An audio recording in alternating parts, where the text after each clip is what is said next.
Everyone, प्रश्न IAS की strategy series में आपका स्वागत है। आज का हमारा स्ट्रेटजी वीडियो कवर करेगा सोसाइटी टॉपिक को, जो कि GS1 का थर्ड सेक्शन है। GS1 में हमारे 3 पोर्शन है। हिस्ट्री वो हमने डिस्कस कर लिया, कैसे अप्रोच करना है। ज्योग्राफी वो हमने डिस्कस कर लिया। थर्ड है सोसाइटी, ठीक है। तो तो हमने देखा कि हिस्ट्री से भी आपके अराउंड 6 to 7 क्वेश्चंस आते हैं, ज्योग्राफी से भी 6 to 7 क्वेश्चंस आते हैं, और सोसाइटी से भी अराउंड 6 to 7। मीन्स ये 3 पोर्शन है, तीनों को अप्रॉक्सीमेटली इक्वल वेटेज दिया गया है पेपर में, ठीक है। 33 to 35% जो पेपर है आपका GS1 में वो हिस्ट्री से आ जाएगा। ऐसे 35% के अराउंड आपका ज्योग्राफी से आ जाएगा।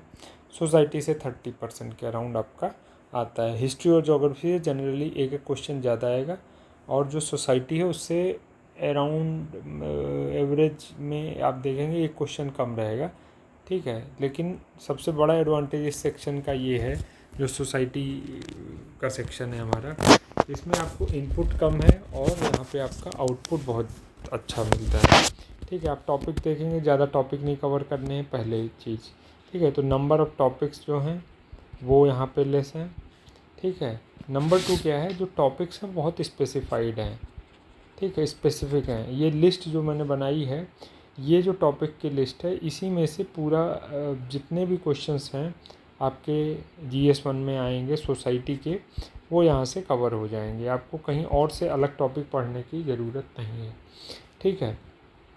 हम देख लेते हैं इसमें क्या क्या है। एक तो है हमारा salient features of Indian society, diversity of India, एक ये पार्ट है, ठीक है। दूसरा है हमारा role of women and women's organisation, अगला पार्ट है पॉपुलेशन एंड एसोसिएटेड इश्यूज़, ठीक है। फिर poverty, developmental issues, urbanisation, their problem and remedies, ठीक है।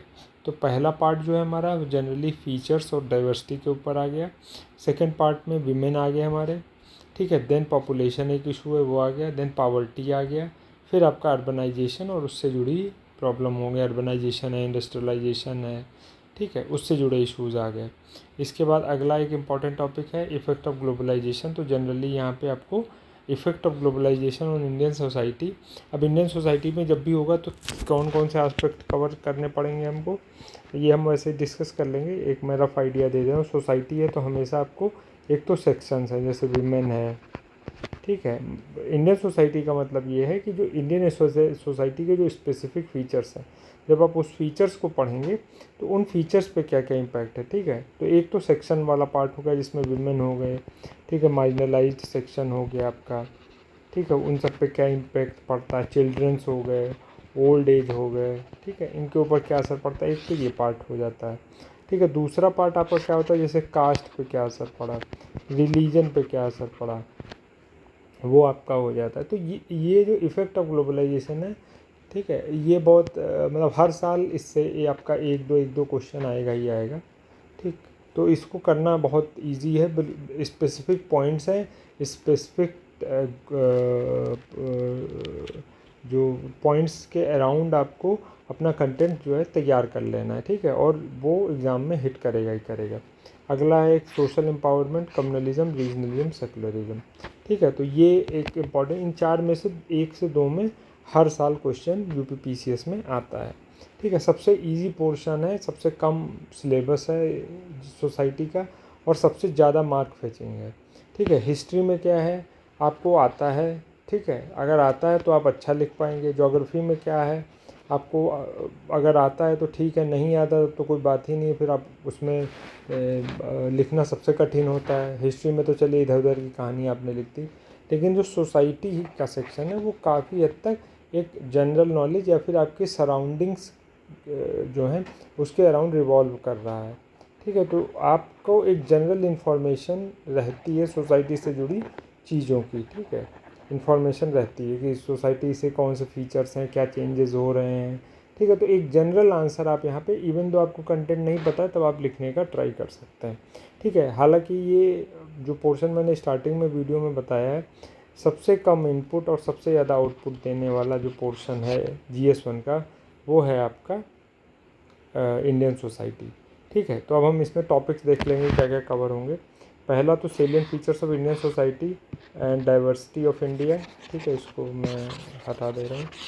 ठीक है, तो यहाँ पे आपका जो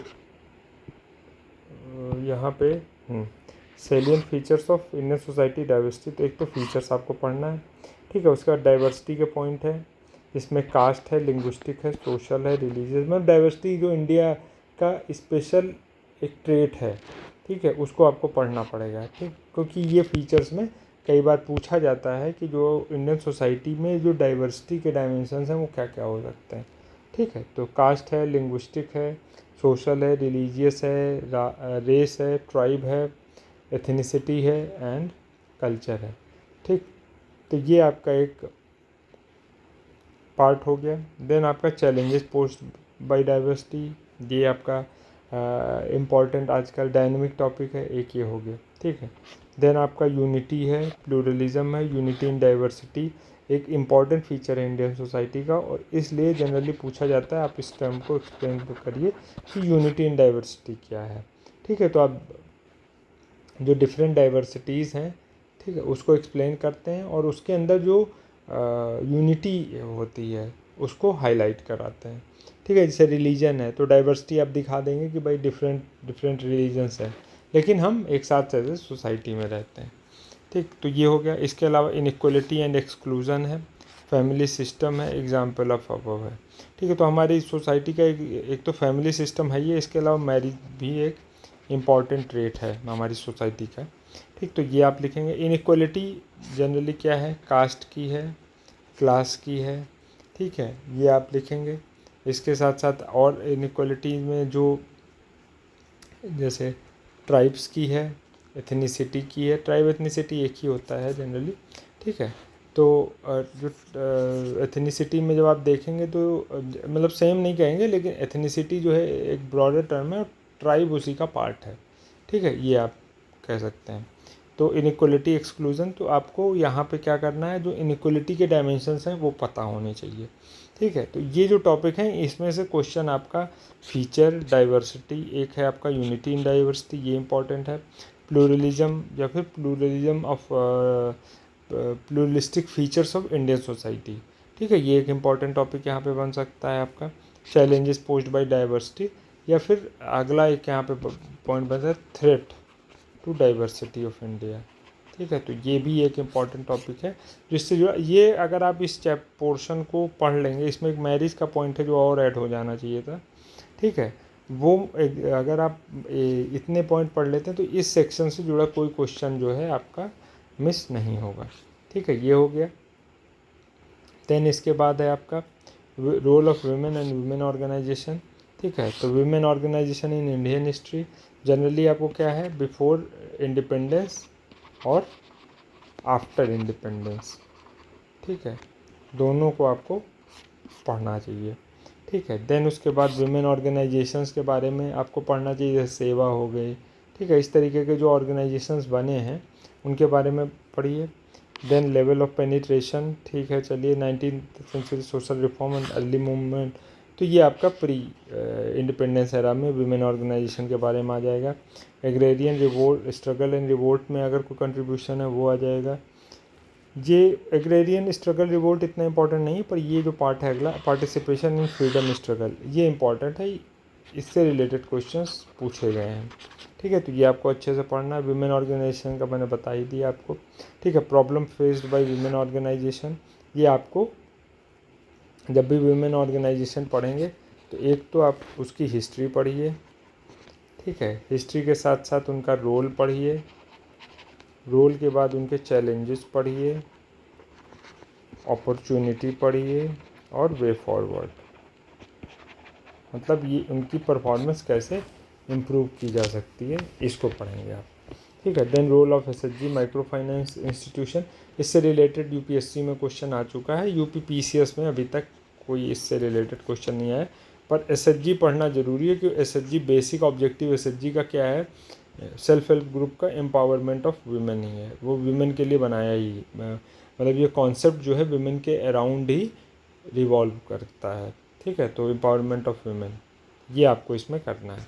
देन इसके बाद आपका बेसिक डेमोग्राफी, ये आपका होगा विमेन। देन पॉपुलेशन, तो पॉपुलेशन में सबको पता है, हमेशा आपको जब भी जो इम्पोर्टेंट टॉपिक हैं, एक तो पॉपुलेशन हो ही गया, ठीक है, फिर आपका चैलेंजेस हो गए, एक आपका डेमोग्राफिक डिविडेंड हो गया, उसी से जुड़ा पॉइंट हो गया डेमोग्राफिक डिजास्टर, ठीक है, ये इंपॉर्टेंट। इससे अलावा पॉपुलेशन से कैसे डील करेंगे, तो सॉल्यूशन क्या होगा प्रॉब्लम का, ये आपको इसमें पढ़ना है, ठीक।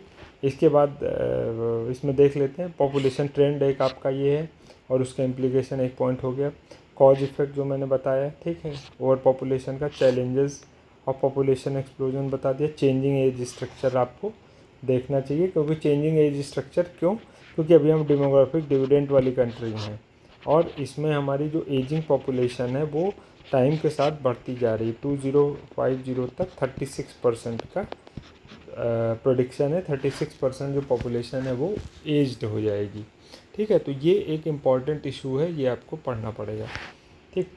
देन आपका डेमोग्राफिक डिविडेंड बताया, बून और Ben for India. Demographic dividend से ही जुड़ा आपका डेमोग्राफिक डिजास्टर है, ठीक है। देन एजिंग पार्ट बताया, और Indian population policy and initiative, ठीक है। तो अगर पॉलिसी में यहाँ तो क्वेश्चन इतना नहीं आया अभी तक, हो सकता आ जाए पॉपुलेशन पॉलिसी पे, लेकिन पॉपुलेशन पॉलिसी में आप ये लिखने के बजाय यहाँ पे आप ये भी लिख सकते हैं, सॉरी, पॉपुलेशन पॉलिसी में आपको जो डिस्कस करने को आ सकता है, एक तो आउटडेटेड पॉलिसी है, ठीक है, तो उसमें चेंजेस क्या क्या होने चाहिए, ठीक है, और न्यू पॉलिसी में जो बनाई जाए उसमें क्या क्या पॉइंट्स ऐड होने चाहिए, ठीक है, ये आपको इसमें लिखना पड़ेगा। तो ये थोड़ा सा आपको चेंज करना पड़ेगा। और ये थोड़ा सा यहाँ पे आपका यूपीएससी में तो क्वेश्चन आता है यहाँ से, पॉपुलेशन पॉलिसी, यूपीपीसीएस में अभी तक पॉपुलेशन पॉलिसी से नहीं आया। इसके अलावा यूपी की जो पॉपुलेशन पॉलिसी आई थी, हालांकि वो GS 5 और 6 में हमारा कवर होता है, लेकिन इन केस पूछा जा सकता है यहाँ पे, क्योंकि पिछले साल जब क्वेश्चन पूछे गए GS 3 में और GS 2 में, तो वहाँ पे यूपी स्पेसिफिक क्वेश्चन भी पूछे गए, ठीक है। यूपी GS 3 में पर्टिकुलर, GS 2 में शायद एक क्वेश्चन पूछा गया, तो इसलिए उम्मीद की जा सकती है कि यूपी की जो पॉपुलेशन पॉलिसी है वो यहाँ पे वो पूछ सकते हैं, ठीक है। तो इसको आपको कवर करना पड़ेगा, ठीक है। तो ये आप देख लीजिए, इजी है, इसमें कुछ नहीं है, हर चीज़ को का एक पैटर्न है और वही पैटर्न फॉलो होता है, ठीक है। देन आपका पावर्टी है, तो पावर्टी आपको पढ़ना ही है। पावर्टी में क्या पढ़ेंगे, जैसे ही ये पावर्टी आएगी तो एक तो टाइप पढ़ना है आपको, पहले तो हिस्ट्री पढ़ लीजिए, देन टाइप पढ़ लीजिए, ठीक है, देन कॉज पढ़ लीजिए, देन इसके कॉन्सिक्वेंसेस पढ़ लीजिए, ठीक है, देन सॉल्यूशन पढ़ लीजिए, ठीक है। तो पॉवर्टी इतने पॉइंट में आपको डिवाइड करके पढ़नी है। इसी को लिखा कॉन्सेप्ट ऑफ डेवलपमेंट है, टाइप हो गया, मेजरमेंट हो गया। मेजरमेंट का क्वेश्चन जो है जनरली GS 3 में उम्मीद की जाती है आने की, उसकी GS 1 में चांसेस कम हैं आने के, ठीक है। देन कॉज हो गया, बताया ही, poverty as a social problem है, तो जो सोशल प्रॉब्लम का मतलब क्या, कॉन्सिक्वेंसेस लिखें या इम्पैक्ट लिखें, ठीक है। Socio economic spread of poverty, तो सोशियो इकोनॉमिक स्प्रेड का मतलब ये है विमेन, ठीक है, रूरल अर्बन, ठीक, कास्ट, इन सब डायमेंशन पे पॉवर्टी का जो स्प्रेड है वो आपको पता होना चाहिए, ठीक है। देन कॉन्सिक्वेंस बता ही दिए, इनइक्वलिटी इसी का एक मतलब पॉवर्टी इनइक्वलिटी का ही एक डायमेंशन है। Then continuation and who is worst affected by poverty, ठीक है, हो गया। प्रॉब्लम ऑफ राइजिंग अर्बन, अब नया कॉन्सेप्ट अर्बन और रूरल पॉवर्टी का आ गया ये। फिर ये पॉवर्टी एक प्रॉब्लम है, तो इससे जुड़े हुए इनिशिएटिव्स, ठीक है। एक तो इनिशिएटिव पढ़ना है और ओवरऑल परफॉर्मेंस पढ़नी है, ठीक है। परफॉर्मेंस के साथ साथ आपको क्या जानना ज़रूरी है, उसकी इफ़ेक्टिवनेस, और दूसरा क्या है, चैलेंजेस, ये सब आपको इसमें जानना ज़रूरी है, ठीक है। Then relationship between poverty reduction and development, poverty inequality development nexus, ये आपको जानना चाहिए कि डेवलपमेंट और पॉवर्टी की जो साइकिल है, डेवलपमेंट से और पॉवर्टी जो नेक्सस है वो आपको जानना ज़रूरी है। एक क्वेश्चन आपको, और जब भी पॉवर्टी पढ़ेंगे तो वहाँ कॉज में पॉपुलेशन एक बहुत बड़ा रीजन है, तो इसलिए बोला जाता है population breeds poverty, in turn poverty breeds population. ठीक है, तो ये आपको जो ये विस्कस साइकिल है पॉपुलेशन और पॉवर्टी की, ये पढ़ना आपको ज़रूरी है। इससे रिलेटेड क्वेश्चन आ चुका है तो ये आपको पता होना चाहिए। ठीक है, कंटिन्यूएशन ऑफ जो विस्कस साइकिल है उसमें यही पढ़ा जाता है। ठीक है, कि पॉवर्टी किस तरीके से आइसोलेशन में नहीं, मतलब कि एक लूप में काम करती है और एक फैक्टर दूसरे फैक्टर को प्रमोट करता है। ठीक है, फिर वही दूसरा फैक्टर पहले फैक्टर को प्रमोट करता है। ठीक है, तो फैक्टर 1 और ये फैक्टर 2 है, तो ये इसको प्रमोट करेगा, इन टर्न फैक्टर 2 फैक्टर 1 को प्रमोट करेगा। यही विस्कस साइकिल का आइडिया है। ठीक है, और इसी को आपको इसमें पढ़ना, विस्कस साइकिल से जुड़े क्वेश्चन आने की बहुत उम्मीद रहती है। ये हो गया। देन आपका urbanisation, their problem and remedies. तो अर्बनाइजेशन है, तो ये भी एक तरीके का अर्बनाइजेशन तो वैसे एक प्रोसेस है। इस जब भी प्रोसेस होता है उसके कुछ इम्पैक्ट होते हैं। ठीक है, तो एक तो प्रॉब्लम हो उससे जुड़ी आपको पढ़नी ही पढ़नी है। ठीक है, प्रॉब्लम बोल लें आप, चैलेंजेस बोल लें, वो सब आपको पढ़ना ही है, उनका सोल्यूशन पढ़ना है। ठीक है, और इसके अलावा अगर कुछ एडवांटेज हुए हैं, ठीक है, वो भी आपको पता होने चाहिए। तो एक हो गया यहाँ पे अर्बनाइजेशन। अच्छा, एक चीज़ और भी जानना ज़रूरी है, जो भी ये इस तरीके के इश्यूज़ हैं यहाँ पे ट्रेंड आपको आइडिया होना चाहिए। तो चाहे आपका पॉवर्टी हो गया, पॉपुलेशन हो गया, या फिर अर्बनाइजेशन हो गया, इनके ट्रेंड को आपको हमेशा पता होना चाहिए। ठीक है, देन यहाँ पे फैक्टर तो कॉज आपका आ गया। ठीक है, and then problem of urban areas. ठीक है, तो ये जो अर्बनाइजेशन है, अर्बन फिनोमेना है, तो अर्बन एरियाज़ की प्रॉब्लम, कॉन्सिक्वेंस की बात बता ही दी हमने, इम्पैक्ट पढ़िए, कॉन्सिक्वेंस पढ़िए, जो भी है। Then impact in rural areas, ये भी इम्पॉर्टेंट है। इसके अलावा अर्बनाइजेशन की बात होती है तो urban planning and role of urban local bodies, ये भी इम्पॉर्टेंट टॉपिक है। ठीक है, यूएलबी के बारे में, जनरली यूएलबी की एम्पावरमेंट के बारे में बात होती है यहाँ पे। ठीक है, लेकिन हो सकता है GS1 में ना है, लेकिन GS2 में इससे एसोसिएटेड क्वेश्चन आने के बहुत चांसेस हैं। देन आप इसको डील कैसे करेंगे, उसके पॉइंट, एंड स्लम, जो कि प्रॉब्लम एसोसिएटेड विथ क्या है, अर्बनाइजेशन है। ठीक है, तो आप क्या पढ़ेंगे, प्रॉब्लम पढ़ेंगे, चैलेंजेस पढ़ेंगे, सॉल्यूशन पढ़ेंगे। ठीक है, एडवांटेजेस पढ़ेंगे अगर कुछ हैं। इसके अलावा कॉज तो आपको पढ़ना ही पढ़ना है, जो भी सोशल इश्यूज़ हैं। तो ये आपका पार्ट हो गया अर्बनाइजेशन का। ऐसे ही ग्लोबलाइजेशन है, ये भी एक प्रोसेस है। ग्लोबलाइजेशन का सबसे ज़्यादा असर किस पे है, आपका कल्चर पे हाईलाइट होता है, तो उससे जुड़े क्वेश्चन जिसमें होमोजेनाइजेशन एंड ग्लोकलाइजेशन। ठीक है, कि ग्लोकलाइजेशन मतलब लोकल क्या हो गया, ग्लोबल हो गया। ठीक है, तो ये आपको पढ़ना ज़रूरी, जानना ज़रूरी है, इंपॉर्टेंट टर्म्स हैं। ठीक है, इनका अगर आइडिया रहेगा तो आपके आंसर जो हैं काफ़ी अच्छे हो पाएंगे। ठीक है, फैक्टर डेराइविंग हो जाएगा, ग्लोबलाइजेशन इन इंडिया, इम्पैक्ट। ठीक है, इम्पैक्ट आपको पढ़ना ही पढ़ना है, ग्लोबलाइजेशन और पॉवर्टी, ये एक डायमेंशन है जो आपको कवर करनी है। ठीक है, तो इसमें सबसे ज़्यादा इम्पॉर्टेंट क्या है, एक तो ग्लोबलाइजेशन है। इसके अलावा ग्लोबलाइजेशन का कल्चर पे क्या इम्पैक्ट है, ये एक इम्पॉर्टेंट पार्ट बनता है। ठीक है, कल्चर के साथ साथ ओवरऑल इंडिया पे क्या इम्पैक्ट है। ठीक है, ये 3 इम्पॉर्टेंट पॉइंट है जो कवर होने ही होने चाहिए आपके, जब आप इसको स्टडी करें ग्लोबलाइजेशन। ठीक, देन आपका सोशल एम्पावरमेंट। सोशल एम्पावरमेंट का मतलब है जो बैकवर्ड सेक्शन ऑफ सोसाइटी या डिसएडवांटेज है, ग्रुप है, मार्जिनलाइज सेक्शन है। ठीक है, जब तक आप इसको नहीं करेंगे आपका सोशल एम्पावरमेंट, और जब तक आप ये आइडेंटिफाई नहीं कर पाएंगे कि सोशल डिसएडवांटेज ग्रुप क्या है, तब तक आप ये नहीं आइडेंटिफाई कर पाएंगे कि आप सोशल एम्पावरमेंट उनका करेंगे कैसे। ठीक है, इसलिए आपको ये बात पता होना ज़रूरी है, सोशल डिसएडवांटेज ग्रुप कौन कौन से हैं। फिर आपका सोशल एम्पावरमेंट की मीनिंग, डायमेंशन। ठीक है, why do we need government initiative, empowerment in India's experience. ठीक है, तो ये इससे जुड़ा यूपी में तो क्वेश्चन नहीं आया है। ये एक ऐसा टॉपिक है जो एलाइट टॉपिक है, जिससे डायरेक्ट क्वेश्चन नहीं आता है, लेकिन उसको जब आप रिलेट करेंगे तो आपके पॉइंट निकल के आएंगे। क्योंकि क्या है, सोशल एम्पावरमेंट की जब बात होती है तो हमेशा सबसे पहले किसका नाम आता है? सबसे पहले विमेन का नाम आता है, ठीक है। देन आपके आते हैं SC/STs, देन आपका आता है ट्राइबल्स, ठीक है। और फिर इसके साथ साथ आते हैं पुअर्स आपके। तो ये जो सोशल एम्पावरमेंट है, इसके ये डायमेंशंस हैं, मतलब इस एस्पेक्ट में आपको पढ़ने की ज़रूरत रहेगी। जब आप सोशल एम्पावरमेंट पढ़ें तो ये डायमेंशंस हमेशा दिमाग में रखें।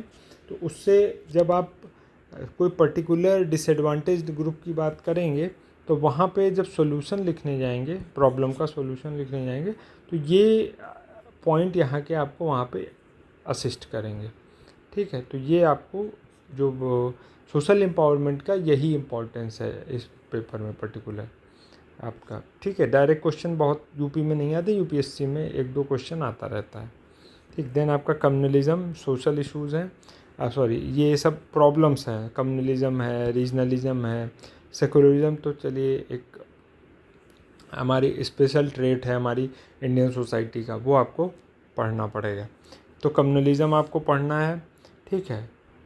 कम्युनलिज्म इंडिया इन पास्ट है, कॉज पढ़ना है, कॉन्सिक्वेंस पढ़ना है, मेजर पढ़ना, सेकुलरिज्म एक तो ये पढ़ना है, ठीक है। कम्युनलिज्म से ही एक्सटेंडेड है आपका कम्युनल वायलेंस, ठीक है। तो ये भी पढ़ना आपको ज़रूरी है, ठीक है। तो कम्युनल वायलेंस हो गया। बाकी कम्युनलिज्म के कैरेक्टरिस्टिक क्या क्या हैं वो पढ़ लीजिए आप। मैंने बताया कि जो भी ये प्रोसेस है या फिर जो भी प्रॉब्लम्स हैं या जो इश्यूज़ हैं उनको 3-4 पार्ट में डिवाइड करना ही करना है आपको, ठीक है। जब आप पढ़ें, कॉज है, कॉन्सिक्वेंस है, द सिग्निफिकेंस है, ठीक है, और सॉल्यूशन है। कॉज के साथ साथ आपका कॉन्सिक्वेंस प्लस या स्लैश में करके प्रॉब्लम से एसोसिएटेड सॉल्यूशन है।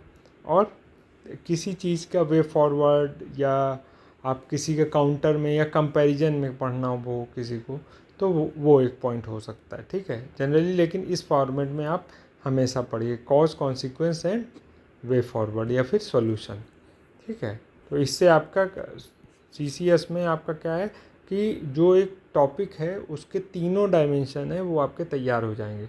तो अगर क्वेश्चन उसके कॉज को लेके आता है तुरंत लिख देंगे, कॉन्सिक्वेंस को लिख के आता है, प्रॉब्लम को लेके आता तुरंत लिख देंगे, ठीक है। सॉल्यूशन को लेके आता है कैसे सॉल्व करेंगे तो तुरंत लिख देंगे। तो ये आपको यहाँ पे चेंज करना पड़ेगा, मतलब सॉरी इस अप्रोच पे आपको यहाँ पे काम करना पड़ेगा। रीजनलिज्म भी ऐसे ही एक प्रॉब्लम है, सेम जो कम्युनलिज्म के लिए हम फॉलो करेंगे वही आपका रीजनलिज्म के लिए आएगा, ठीक है। तो ये आपका यहाँ पे रीजनलिज्म हो गया, डिफरेंट फॉर्म ऑफ रीजनलिज्म हो गया, और कॉज आपका हो ही गया। सन ऑफ सॉइल कॉन्सेप्ट आजकल बहुत न्यूज़ में रहता है पिछले कुछ सालों से, वो आपको पढ़ना है। कॉन्सिक्वेंसेज है, रोल ऑफ रीजनल पार्टीज, ये GS2 में यूज़ हो जाएगा, ठीक है। मेजर्स टू कंटेन, एंड अगर इंटरनेशनल स्फेयर में भी आपको रीजनलिज्म ऑब्जर्व होता है तो आपको लिखना है, ठीक है। तो ये भी एक प्रॉब्लम है, इसको भी एक कॉज कॉन्सिक्वेंस सोल्यूशन के फॉर्मेट में पढ़ेंगे हम लोग। देन सेकुलरिज्म है, जनरली सबसे ज़्यादा एक तो सेकुलरिज्म इन इंडिया पे क्वेश्चन आता है, plus features of secularism in India एक क्वेश्चन आता है। वेस्टर्न सेकुलरिज्म से हमारा सेकुलरिज्म अलग कैसे है, ठीक है, वो क्वेश्चन आता है। वेस्टर्न सेकुलरिज्म हमारे सेकुलरिज्म से क्या सीख सकता है, वो से क्वेश्चन आता है। बाकी सेकुलरिज्म के बारे में जैसे आपने रीजनलिज्म को पढ़ा, ठीक है, या ऊपर कम्युनलिज्म को पढ़ा, वैसे ही सेकुलरिज्म के बारे में भी आप पढ़ेंगे, ठीक है। उसी अप्रोच को आप फॉलो करेंगे। जैसे चैलेंजेस क्या हो सकते हैं ठीक है, अगर चैलेंजेस आ रहे हैं तो सॉल्यूशन क्या होगा, ठीक है। तो ये इम्पॉर्टेंट पार्ट है इसका। कॉन्सिक्वेंसेस क्या क्या है सेकुलरिज्म के, हालांकि सेकुलरिज्म के को एनालाइज करने को आएगा तो उसके पॉजिटिव निगेटिव दोनों लिखने पड़ेंगे आपको, लेकिन डिपेंड करता है क्वेश्चन की क्या डिमांड है, ठीक है। तो nature and practice of secularism ये आपको पता होना चाहिए। इंडियन मॉडल ऑफ सेकुलरिज्म और वर्सेज वेस्टर्न मॉडल ये आपको पता होना चाहिए। UCC काफ़ी इम्पॉर्टेंट है, सेकुलरिज्म से रिलेटेड भी है, इसलिए आपको ये UCC न्यूज़ में भी है आजकल पिछले कई सालों से।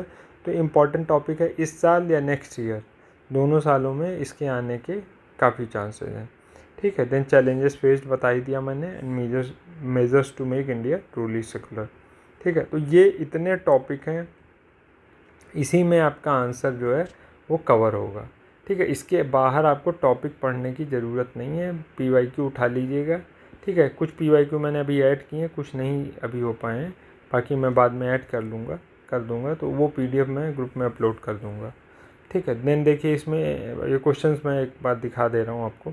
2018 का पेपर है, कम्युनल वायलेंस ऊपर बताया, changing status of women in India, ये देखिए क्वेश्चन ऊपर जो टॉपिक बताया, सोल्यूशन टू अर्बन प्रॉब्लम ऊपर टॉपिक है मैंने बताया जहाँ अर्बनाइजेशन की बात हो रही है। सेकुलरिज्म के बारे में बताया, वो यहाँ पे आ गया। Discuss impact of globalisation on status of women, already बात की मैंने ऊपर, ठीक है। What is globalisation, discuss its impact on social structure, ये आपका जो इम्पैक्ट ऑफ ग्लोबलाइजेशन है उसमें आपका कवर हो जाएगा, ठीक है। जैसे आप यहाँ लिखा ना, socio cultural, economic, women, agrarian, तो जो टॉपिक दिए हैं ऊपर उसमें से आपका क्वेश्चन 99% आपके क्वेश्चन यहाँ से कवर हो जाएंगे, कोई अलग से आपको टॉपिक करने की ज़रूरत नहीं, ठीक है। सबसे बड़ा फ़ायदा इसको, जो आपका सोसाइटी का सेक्शन है, इसको करने का ये है कि आप एक तो डायनेमिक होता है, ठीक है, पहला। दूसरा क्या है, सोर्सेज जो हैं, रिसोर्सेज हैं इसके बहुत ज़्यादा डाइवर्स नहीं है, ठीक है। कोई एक या दो रिसोर्स आपको करने हैं और उसी पे आपको स्टिक रहना है, ठीक है। तो यहाँ पे आप क्या करेंगे, एक तो आपको करंट अफेयर्स से अपने जो आंसर्स हैं जो सोसाइटी के हैं उनको असिस्ट करना पड़ेगा, ठीक है। जब तक आप करंट अफेयर्स से अपने आंसर को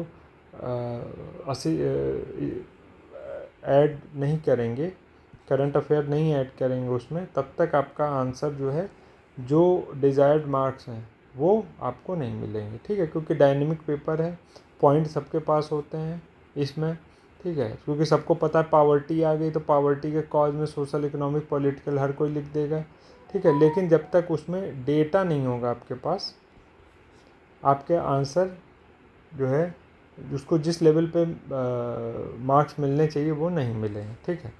तो इसमें हमारे पास सोर्सेज क्या क्या हैं, बहुत लिमिटेड सोर्सेज हैं। एक तो आप NCERT पढ़ लीजिए 11th-12th की, ठीक है। तो आपको वहाँ पे सब, मतलब जो भी ये टॉपिक हैं उनकी कॉन्सेप्चुअल क्लैरिटी हो जाएगी। ग्लोबलाइजेशन बताया हुआ है, ग्लोबलाइजेशन है, विमेन की कंडीशन है, एग्रेरियन सेक्टर पे क्या इम्पैक्ट है, इसके अलावा सेकुलरिज्म हो गया आपका, ठीक है। सेकुलरिज्म के साथ साथ आपका रीजनलिज्म है, हर चीज़ को जो वहाँ पे बताया हुआ उसको अगर आप पढ़ लेंगे तो जो इम्पोर्टेंट आइडियाज़ हैं सोसाइटी में, या सोसाइटी में जो इश्यूज़ हैं उनको डील करने का तरीका है, वो वहाँ पे आपको मिल जाएगा, ठीक है। वहाँ पे हो सकता है बहुत सारे सोशियोलॉजिस्ट के नाम दिए हों, तो उनको आप इग्नोर करके उस आइडिया को समझने की कोशिश करें, तो आपका आंसर ज़्यादा, मतलब आपकी अंडरस्टैंडिंग डेवलप होगी और वही इसका मेन डिमांड है, ठीक है। इसके अलावा टॉपिक के लिए मैंने ऊपर सेग्रीगेट कर दिए हैं पॉइंट्स, ठीक है। यहाँ पे वही लिखा है, उनको आपको करना है। तो एक तो आप NCERT कर लेंगे, ठीक है। इसके अलावा वैसे तो बुक्स बहुत सारा, AR देसाई की बुक है, ठीक है, उसको कहा जाता है पढ़ने के लिए, या फिर आपकी आहूजा की बुक है, राम आहूजा की, उसको कहा जाता है। इससे बेटर होगा कि आप ये करें, कोई भी XYZ जो भी फॉलो करना चाहे, आप किसी भी कोचिंग का नोट्स ले लीजिए, ठीक है। किसी भी कोचिंग का, चाहे विजन का मिल जाएगा आपको ऑनलाइन फ्री में, वो ले लीजिए, ओनली IAS, किसी भी कोचिंग का XYZ किसी का भी नोट्स ले लीजिए, ठीक है। लेकिन कोई एक ही लीजिएगा, ठीक है। और वहाँ से ये जो सब टॉपिक हैं वो वहाँ पे आपको ऑनलाइन अवेलेबल है, वहाँ पे आपको ये हर टॉपिक जो है मिल जाएगा, ठीक है। अब वहाँ पे आपको क्या करना है, बस उसको करंट अफेयर्स से ऐड करना है, ठीक है। लेकिन इन सब बुक्स पे जाने के पहले NCERT ज़रूर पढ़ लीजिए, क्योंकि इन सब जो बुकलेट्स हैं, जो भी ये नोट्स मिलते हैं, इनमें जो बेसिक कॉन्सेप्ट हैं वो नहीं समझाया जाता है, ठीक है। उसकी अंडरस्टैंडिंग बहुत ज़रूरी है। जब तक उसकी अंडरस्टैंडिंग नहीं होगी तब तक आप सोसाइटी में अच्छे मार्क्स नहीं ला पाएंगे, क्योंकि जब आप डेफिनीशन लिखेंगे या कुछ लिखेंगे तो एग्ज़ामिनर को अंडरस्टैंडिंग नहीं होगी आपकी, तो एग्ज़ामिनर सीधे समझ जाएगा कि आपको टॉपिक की या टर्म की अंडरस्टैंडिंग नहीं है। वो अंडरस्टैंडिंग होना ज़रूरी है, ठीक है। इसलिए पहली एडवाइस NCERT से करें। दूसरा, आपके पास कोई भी एक बुक हो जहाँ पे नोट्स हों, ठीक है, वहाँ से आप उसको असिस्ट कर लें। अपने नोट्स बनाना चाहें तो उसके लिए बुक्स मैंने बता दी है, देसाई है, आहूजा है। अगर आपको थोड़ा सा दूसरा मेहनत कर सकते हैं तो इग्नू की वेबसाइट पे, ठीक है, आप जाएंगे तो सबकी छोटी छोटी बुकलेट्स मिल जाएंगी। रीजनलिज्म हो गया, कम्युनलिज्म हो गया, ग्लोबलाइजेशन एंड इम्पैक्ट हो गया, सबकी बुकलेट्स मिल जाएंगी जो जनरली बीए और एमए में सोशियोलॉजी स्टूडेंट्स को दी जाती हैं। तो जो बीए वाली बुकलेट्स हैं वही पढ़िए, एमए वाली तो काफ़ी एडवांस हो जाती हैं, उतना पढ़ने की ज़रूरत नहीं है। तो जो बीए की बुकलेट्स हैं वो पढ़ के आप नोट्स बना सकते हैं। अदरवाइज़ किसी भी एक कोचिंग के notes free of cost available हैं, उससे कवर हो जाएगा आपका, ठीक है, नेट पे अवेलेबल है, वहाँ से कोई भी एक को पढ़िए और उसको कवर करिए। मतलब इसको इजी करना है, मतलब इस पेपर को प्रिपेयर करना सबसे ज़्यादा इजी है, इस पोर्शन को, GS1 के इस सोसाइटी सेक्शन को, ठीक है। तो ये आपको सोर्सेज में कोई भी एक सोर्स आप फॉलो कर लीजिए। जो टॉपिक मैंने बताए हुए हैं उसको अगर आप गूगल करके भी लिख लेंगे, ठीक है, एक एक पेज का नोट्स बना लेंगे, तब भी आपका आंसर कंप्लीट, तब भी आपका जो भी सिलेबस है वो आपका कंप्लीट हो जाएगा, ठीक है। तो इसलिए आप ध्यान रखिए, कोई भी एक चीज़ फॉलो करिए, लेकिन NCERT पहले कंप्लीट करिए, मस्ट है। देन आपको किसी भी बुक पे जाना है या नोट्स पे जाना है, किसी भी चीज़ पे जाना है, ठीक है। तो ये आपका सोसाइटी का की स्ट्रेटजी हो गई। साथ ही साथ इसमें एक चीज़ आप और करिएगा, इजी पोर्शन है तो साथ ही साथ छोटे छोटे नोट्स बनाते चलिएगा। सबके टॉपिक्स ऑलरेडी आपके हाईलाइट कर दिए गए हैं ऊपर, अगर वो टॉपिक्स आप कवर कर लेंगे तो हर टॉपिक के छोटे छोटे एक एक पेज के नोट, जैसे यहाँ पे पावर्टी है तो concept of poverty, development and poverty और टाइप ऑफ पावर्टी, ये एक पेज में नोट्स बन जाएगा। तो कोशिश करिए इनके छोटे छोटे स्मॉल नोट्स प्रिपेयर कर लीजिए, ठीक है। ये वन टाइम इन्वेस्टमेंट है नोट्स प्रिपेयर करने का इसका, और बहुत इजी है इसमें प्रिपेयर करना, ठीक है। तो ये वन टाइम आप इसमें इन्वेस्ट करिए और आपका सबसे ज़्यादा आउटपुट लीजिए इस सोसाइटी के जो पोर्शन है, ठीक है, GS1 में, ठीक है। ये हमारा सोसाइटी का स्ट्रेटजी का जो भी मुझे आइडिया था, जो भी मैंने फॉलो किया, जो आज आप कर सकता है कोई भी स्टूडेंट, उसके बारे में मैंने बता दिया है। अगर कोई डाउट हो तो आप पूछ लीजिएगा। और अब इसके बाद ये GS1 का हो गया, अब हम लोग इसके बाद GS2 में जाएंगे, ठीक है, जहाँ पे हम पॉलिटी को 3 पार्ट में डिवाइड करके उसकी स्ट्रेटजी एक एक में डेवलप कर लेंगे, ठीक है। जैसे पॉलिटी सेक्शन हो गया, देन आपका वेलफेयर हो गया, और थर्ड आपका इंटरनेशनल रिलेशनशिप हो गया, ठीक है। तो वेलफेयर और इंटरनेशनल रिलेशनशिप तो एक में कर लेंगे, पॉलिटी को हम अलग सेपरेट वीडियो बनाएंगे उसका स्ट्रेटजी का, ठीक है। आई होप वीडियो आप लोगों को पसंद आया होगा। अगर कोई प्रॉब्लम है, कोई इशू है जो आपका रिजॉल्व नहीं हो रहा है प्रिपरेशन से, तो आप कमेंट कर सकते हैं।